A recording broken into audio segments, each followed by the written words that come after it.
রাজ্য পুলিশ প্রশাসনের ওপর মানুষের আস্থা কি ক্রমেই কমছে? এই প্রশ্ন ফের জোরালো হলো বামনগাছিতে কলেজ ছাত্র সৌরভ চৌধুরীর মৃত্যুর ঘটনায়। কারণ সাম্প্রতিককালে পাড়ুই, লাভপুর একাধিক হত্যাকাণ্ডের মতোই এক্ষেত্রেও দ্রুত ও নিরপেক্ষ তদন্তের জন্য সিবিআই তদন্তের দাবি জানালো মৃতের পরিবার। তাদের স্পষ্ট বক্তব্য, পুলিশ প্রশাসনের ওপর বিন্দুমাত্র আস্থা নেই। শুধু মৃতের পরিবারই নয়, বিরোধীদেরও দাবি একমাত্র সিবিআই তদন্ত হলেই বামনগাছিতে প্রতিবাদী ছাত্রের খুনিদের যোগ্য শাস্তি সম্ভব।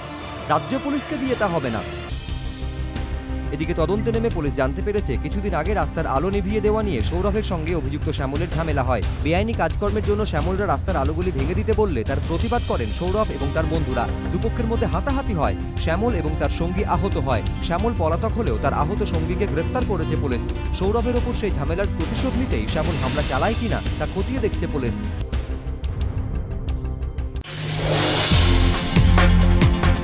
শ্যামল বিজেপির সমর্থক, বিজেপির রাহুল সিনহা আর শ্রমিক ভট্টাচার্য আড়াল করার খেলায় নেমেছে, ওকে বাঁচাতে খেলায় নেমেছে।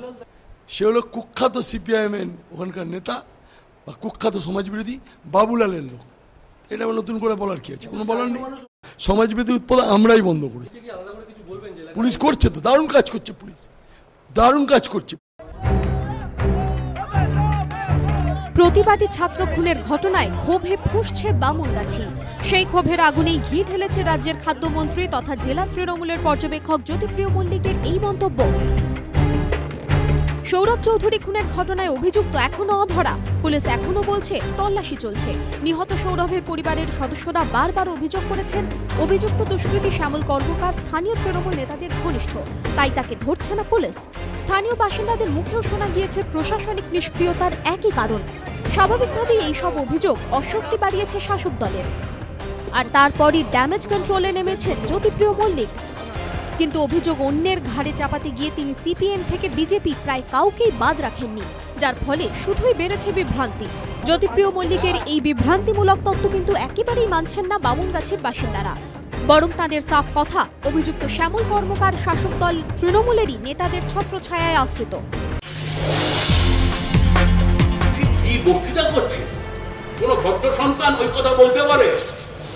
মনে হয় না তো কোন মানুষের কথা বলতে পারে। বিরোধীদের উদ্দেশ্যে তৃণমূল সাংসদ তাপস পালের একের পর এক হুমকির ফুটেজ প্রকাশ্যে আসার পর থেকেই তোলপাড় রাজ্য রাজনীতি। এবার সেই ইস্যুতে মুখ খুললেন প্রাক্তন মুখ্যমন্ত্রী। শাসক দলের সাংসদদের উদ্দেশ্যে এভাবেই ছুড়ে দিলেন তীব্র কটাক্ষ। রায়দিঘিতে সিপিএম নেতাকর্মীদের মিথ্যে মামলায় ফাঁসানোর অভিযোগে রবিবার এক প্রতিবাদ সভার ডাক দেয় সিপিএম।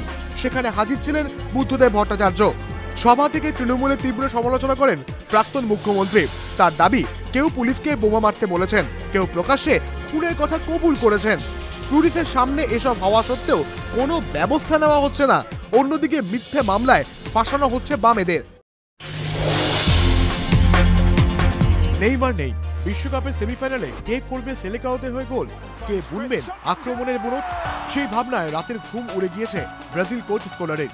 এই অবস্থায় মনস্তাত্ত্বিক চাপ বাড়ানোর খেলা নেমে পড়েছেন জার্মান কোচ জোয়াকিম লো।